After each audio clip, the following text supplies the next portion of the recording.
दोस्तों, Indigo airlines का crisis खत्म होने का नाम ही नहीं ले रहा है। दिल्ली के कई एयरपोर्ट्स की हालत बस अड्डों और दिल्ली के रेलवे स्टेशन से भी बुरी हो गई है। आप बोलोगे?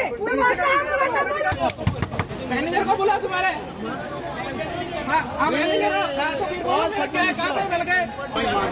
काम नहीं कर रहा है, बात को बता रहा है, काम करो। 3 से 6 दिसंबर तक 1000 से ज्यादा उड़ानें रद्द हो गई हैं। ऐसी रिपोर्ट्स बता रही है। ताजा आंकड़ा 2000 से भी ज्यादा जा चुका है। दिल्ली, मुंबई और बेंगलोर जैसे बड़े एयरपोर्ट्स पर हजारों यात्री फंसे हुए हैं। लंबी लंबी लाइनें, गुस्से में तोड़फोड़ के सीन अब बहुत ही ज्यादा कॉमन हो चुके हैं। डीजीसीए इसकी जांच कर रही है, लेकिन जांच का क्या है?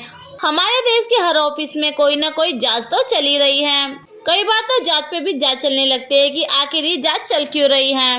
वैसे ये क्राइसिस में फंसे यात्री कई चीजों के लिए तरस रहे हैं। होटल, खाना पीना, इन सब के लिए ये यात्री बहुत ही ज्यादा तरस रहे हैं।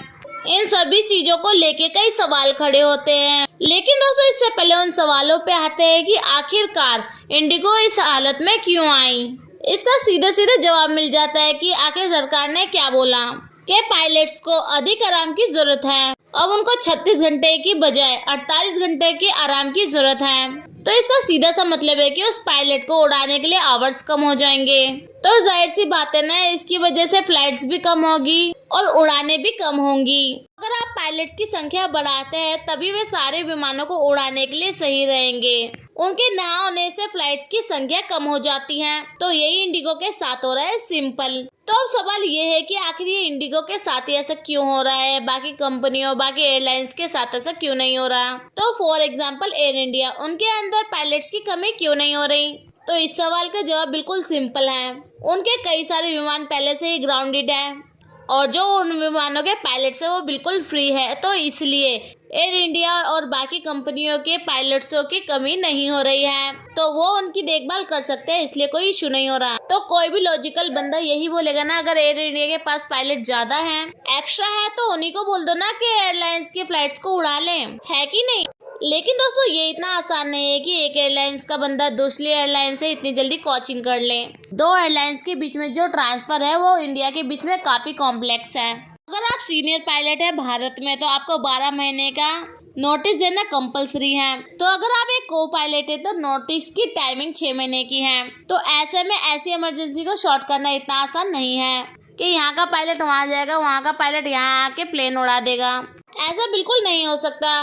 पर आम जनता चाहती है, ऐसा क्यों नहीं हो सकता। अब जनता ये जानना चाहती है कि आखिर ये क्राइसिस इतने जल्दी और इतना बड़ा कैसे हो गया है। तो भाई आप लोग सुन लो, ये सब अचानक में इतना बड़ा नहीं हुआ है। अब सरकार ने तो ये नोटिस 2024 में ही जारी कर दिया था, लेकिन एयरलाइंस की लापरवाही की वजह से अचानक ही ये बदलाव आया। तब तो एयरलाइंस के अधिकारी कह रहे थे कि हम देख लेंगे, सब कुछ हो जाएगा, सब कुछ हम सॉर्ट आउट कर देंगे। लेकिन अब उनसे ना सॉर्ट आउट हो पा रहा है, ना वह कुछ कर पा रहे हैं। जो पायलट्स के रीस्टार्ट को 36 घंटे से घटाकर 48 घंटे कर दिया गया, तो अवेलेबल आवर्स में 20 से 25% पायलट्स की कमी आ गई।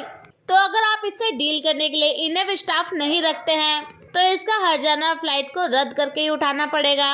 इंडिगो वाले रोजाना 2200 उड़ानें भरते हैं। उनकी 20-25 से कम होना, मान लो 500 से 550, इतनी ज्यादा उड़ानें कम हो रही है, इतनी ज्यादा उड़ानें कैंसिल हो रही है। पर अब सवाल ये है कि इसके बाद क्या सरकार झुक गई? क्या सरकार ने इन सब नियमों को वापस ले लिया, जिसका मतलब है कि अगले 3-4 दिन में सब चीजें नॉर्मल हो जाएगी। लेकिन फरवरी या मार्च के बाद ऐसा लगता है कि ये रूल फिर से लागू होगा।